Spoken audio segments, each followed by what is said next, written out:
Damodara devotional ఛానల్కు స్వాగతం. 20వ రోజు పారాయణం. కార్తీక మాసంలో 20 రోజుకి వచ్చేసామండి. ఇంకా 10 రోజులే ఉన్నాయి. ఈ 10 రోజులు కూడా అందరం భక్తి శ్రద్ధలతో కార్తీక మాసంని సంతృప్తిగా చేసుకుందాం. నవమోధ్యాయము. పృథు చక్రవర్తి అడుగుతున్నాడు, దేవర్షి తులసిని స్థాపించి ఆ మండపంలోనే ముందుగా విష్ణు పూజ చెయ్యాలని సెలవిచ్చారు. పైగా తులసిని హరిప్రియ, విష్ణువల్లభ వంటి పేర్లతో సంబోధించావు. శ్రీవారికి అంతటి ప్రియకరమైన ఆ తులసి మాహాత్మ్యాన్ని వివరించండి అని చెప్పి కోరారు. నిన్నటి అధ్యాయంలో ఉద్యాపన విధిలో తులసి చెట్టుకి ఏ రకంగా పూజ చేయాలి, ఎలాగా అన్నది చెప్పారు కదండి. దాని విశిష్టతలో హరిప్రియ, విష్ణువల్లభ అని పేర్లు కూడా వాడారు. వాటి గురించి వివరించండి, తులసి మహాత్మ్యాన్ని చెప్పండి అని చెప్పి పృథు చక్రవర్తి కోరుతున్నారు. దానికి నారదుడు చెబుతున్నాడు, శ్రద్ధగా విను. పూర్వం ఒకానొకసారి ఇంద్రుడు సమస్త దేవతాప్సరస సమేతుడై శివదర్శనార్థం కైలాసానికి వెళ్ళాడు. ఆ సమయానికి శివుడు బేతాళ రూపి అయి ఉన్నాడు.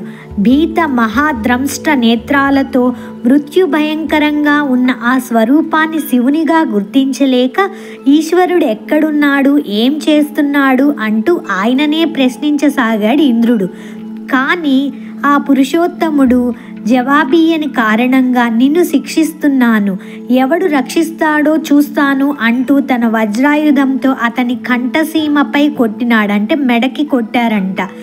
ఆ దెబ్బకు ఆ భీకరాంకురికి కంఠం కమిలి నల్లబడిందే కానీ ఇంద్రుడి వజ్రాయుధం మాత్రం బూడిదైపోయింది. శివుడినే కంఠాన్ని కొడితే తనకేమన్నా అవుతుందా చెప్పండి. ఇంద్రుని వజ్రాయుధమే ఇరిగిపోయింది, బూడిదైపోయింది. అంతటితో ఆ భీషణమూర్తి నుంచి వచ్చే తేజస్సు దేవేంద్రుణ్ణి కూడా దగ్ధం చేసేలా తోచడంతో దేవగురువైన బృహస్పతి ఆ బేతాళ స్వరూపం శివుడేనని గ్రహించి ఇంద్రుడి చేత అతనికి మ్రొక్కింది. తానీ విధంగా శాంతి స్తోత్రం చేశాడు. బృహస్పతి కృత బేతాళ శాంతి స్తోత్రం. నమో దేవాదిదేవాయ త్ర్యంబకాయ కమర్దినే త్రిపురజ్ఞాయ సర్వాయ నమోంధ కనీషు ఇనే విరూపాయాదిరూపాయ బ్రహ్మరూపాయ శంభవే యజ్ఞ విధ్వంసకత్రైవై యజ్ఞానాం ఫలదాయినే కాలాంత కాలకాలాయ కాలభోగి ధరాయ చ నమో బ్రహ్మ శిరోహంత్రే బ్రహ్మాణ్యాయ నమో నమః. బృహస్పతి ఈ విధంగా ప్రార్థించడంతో శాంతించిన శివుడు త్రిలోక నాశకమైన తన త్రినేత్రాన్ని ఉపసంహరించేందుకు నిశ్చయించి, బృహస్పతి, నా కోపం నుంచి ఇంద్రుణ్ణి బ్రతికించినందుకు గాను ఇక నుంచి నువ్వు జీవ అనే పేరుతో ప్రఖ్యాతి పొందుతావు.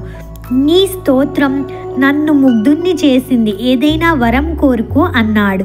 ఆ మాట మీద బృహస్పతి, హే శివ, నీకు నిజంగా సంతోషం కలిగితే మళ్ళీ అడుగుతున్నాను.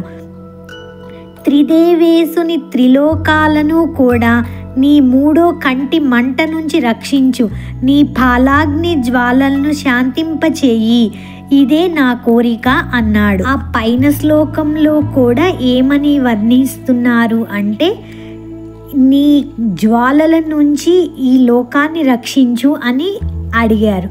కోరిక కూడా మళ్ళీ అదే అడిగారు అన్నమాట. త్రిలోకాలకు కూడా నీ మూడో కంటి మంట నుంచి రక్షించు అనే మళ్ళీ అడిగారు అన్నమాట. సంతసించిన సాంబశివుడు, వాచస్పతి, నా మూడో కంటి నుంచి వెలువరించిన అగ్ని వెనక్కి తీసుకోదగినది కాదని తెలుసుకో, అయినా నీ ప్రార్థనను మన్నించి అగ్ని లోకదహనం చేయకుండా ఉండేందుకు గాను సముద్రంలోనికి చిమ్మేస్తున్నాను అని చెప్పాడు. చెప్పినట్లే చేశా శివుడు. ఆ అగ్ని గంగాసాగర సంగమానబడి బాలక రూపాన్ని ధరించింది. సంగమం అంటే రెండు కలిసే చోటు. ఆ కలిసే చోటులో పడడం వల్లే బాలక రూపాన్ని ధరించిందనమాట.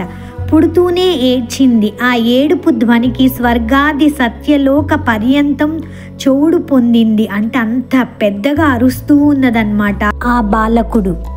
ఆ రోదన వినిన బ్రహ్మ పరుగున సముద్రుడి వద్దకు వచ్చి ఈ అద్భుత శిశువు ఎవరు పుత్రుడని అడిగాడు.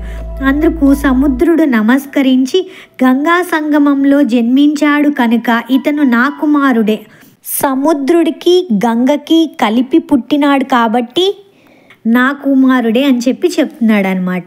దయచేసి వీనికి జాతకర్మాది సంస్కారాలను చేయమని కోరాడు. ఈ మాటలు జరిగే లోపలే ఆ కుర్రాడు బ్రహ్మ గడ్డాన్ని పట్టుకొని ఊగులాడసాగాడు. వాడి పట్టు నుంచి తన గెడ్డం వదిలించుకునేందుకు బ్రహ్మకు కన్నీళ్ల పర్యంతమయ్యింది. అట్లా పట్టుకొని ఊగుతుంటే జుట్టు కదండి, గెడ్డము నొప్పి వస్తుంది కదా, ఆ నొప్పికి బాధతో ఒక కంటి చుక్క కారిందట. అందువల్ల విధాత, ఓ సముద్రుడా, నా కళ్ళ నుంచి రాలి చిందిన నీటిని ధరించిన కారణంగా వీడు జలంధరుడనే పేర విఖ్యాతుడవుతాడు. అందుకని ఆయనకి జలంధరుడు అనే పేరు పెట్టారు. సకల విద్యావేత్త వీరుడు అయ్యి శివునిచే తప్ప ఇతరులకు వధించరాని వాడవుతారు అని దీవించి, అంటే వేరెవరి చేత చంపబడడు, ఓన్లీ శివుడి చేతే చంపబడతారు అని దీవించి పట్టాభిషిక్తుణ్ణి చేశాడు. ఆ జలంధరుడికి కాలనేమి కూతురైన బృందనిచ్చి పెళ్లి చేశారు. రూప వయో బలవిలాసుడైన జలంధరుడు బృందను భార్యగా గ్రహించి దానవాచార్యుడైన శుక్రుని సహాయంతో సముద్రుని నుండి భూమిని ఆక్రమించి స్వర్గంలా పాలించసాగాడు. అంటే మొత్తం ప్రపంచాన్ని ఆక్రమించేశాడనమాట. నవమోధ్యాయ సమాప్తః. దశమోధ్యాయము. నారదుడు చెబుతున్నాడు, పూర్వం దైవోపహతమై పాతాళాది లోకాలలో దాగిన దానవ బలమంతా ఇప్పుడు జలంధరుణ్ణి ఆశ్రయించి నిర్భయంగా సంచరించసాగింది. ఆ జలంధరుడు ఒకనాడు శిరోవిహీనుడైన రాహువుని చూసి వీడికి తల లేదేమిటి అని ప్రశ్నించిన మీదట శుక్రుడు గతంలో జరిగిన క్షీరసాగర మదనం, అమృతపు పంపకం, ఆ సందర్భంగా విష్ణువు అతన్ని తల తెగవేయడం ఇత్యాదిగా గల ఇతిహాసమంతా చెప్పాడు. అంతా విన్న సముద్ర తనయుడైన జలంధరుడు మండిపడ్డాడు. క్షీరసాగర మదనం సముద్రంలో ఆ భగవంతుడు కూర్మావతారంలో ఉండగా క్షీరసాగర మదనం జరుగుతుంది. అప్పుడు ఎన్నో ఉద్భవిస్తాయి కదా. తన తండ్రి అయిన సముద్రుని మదించడం పట్ల చాలా మదనపడ్డాడు. మదించడం అంటే ఇట్లా లాగడం కదా. తన తండ్రికి ఎంత బాధ కలిగిందో అలా లాగడం వలన, మదించడం వల్ల అని బాధపడ్డాడంట. గష్మణుడనే వాణ్ణి దేవతల దగ్గరికి రాయబారిగా పంపాడు. వాడు ఇంద్రుని వద్దకు వెళ్ళి, నేను రాక్షస ప్రభువైన జలంధరుడి దూతను, ఆయన పంపిన శ్రీముఖాన్ని విను. ఇంద్ర, నా తండ్రి అయిన సముద్రుణ్ణి పర్వతంతో మదించి అపహరించిన రత్నాలన్నింటినీ వెంటనే నాకు అప్పగించు. అది విన్న అమరేంద్రుడు, ఓ రాక్షస దూత, గతంలో నాకు భయపడిన లోక కంటకాలయైన పర్వతాలని, నా శత్రువులైన రాక్షసుల్ని ఆ సముద్రుడు తన గర్భంలో దాచుకున్నాడు. అందువల్లనే సముద్ర మథనం చేయాల్సి వచ్చింది. ఇప్పటి మీ రాజులాగానే గతంలో శంకుడనే సముద్ర నందనుడు కూడా అహంకరించి ప్రవర్తించి నా తమ్ముడైన ఉపేంద్రుని చేత వధించబడ్డాడు. కాబట్టి సముద్ర మదన కారణాన్ని, దైవతగణ తిరస్కృతికి లభించబోయే ఫలితాన్ని కూడా మీ నాయకుడికి విన్నవించుకో అని చెప్పాడు. ఎంత గర్వంగా అన్ని మాటలు చెప్తున్నాడు అండి.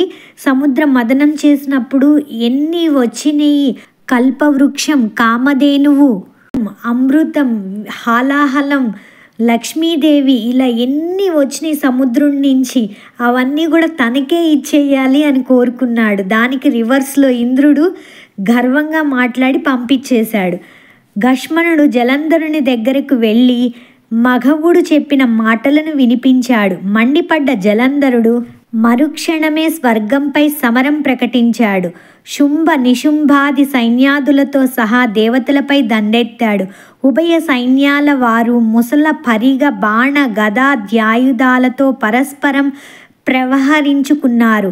రథ గజ తురగాధిక శవాలతోనూ రక్త ప్రవాహాలతోనూ రణరంగం నిండిపోయింది.